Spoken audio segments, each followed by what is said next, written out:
Anthony Delon, avec son ex Mathilde Seigner, leur complicité fait plaisir à voir. Marraine du Festival du cinéma français, Mathilde Seigner se trouve actuellement à Aix-les-Bains, tout comme son ex-compagnon, l'acteur Anthony Delon. Devenus amis, tous deux ont pris la pause à bord d'un bateau Runabou. Très discrets sur leur vie privée, Mathilde Seigner et Anthony Delon ont pourtant partagé leur vie il y a quelques années. Une idylle entourée d'un grand mystère, car, bien que Mathilde Seigner soit réputée pour son franc-parler, elle a toujours préféré garder le silence et ne rien révéler de son intimité. Il en va de même pour le fils aîné d'Alain Delon. On ne connaît donc que peu de choses sur leur histoire d'amour, ni sa durée, ni la manière dont ils se sont rencontrés, et encore moins les raisons de leur séparation.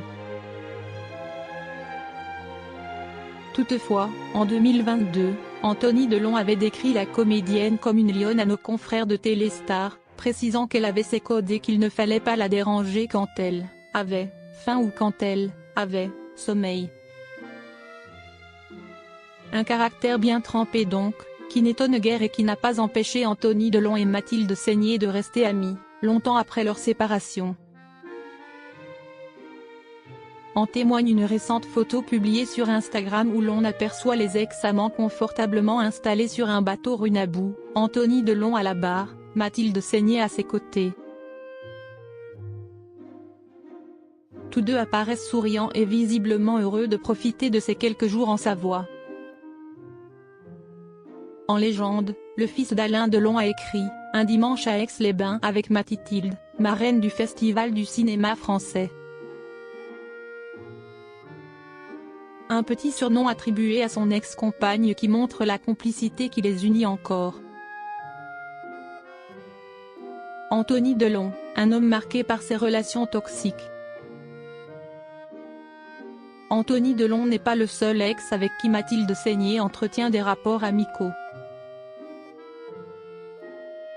En septembre 2017, elle avait notamment confié dans l'émission Thé ou Café que ses anciens petits amis devenaient très souvent des amis. Pour moi, c'est des tranches de vie. C'est d'ailleurs étonnant parce que l'amour devient de l'amitié plus intéressante parfois qu'un amour banal, avait-elle expliqué à Catherine Sellac. Anthony Delon ne semble quant à lui pas avoir la même philosophie, mais cela est sans doute dû à la nature de ses relations passées.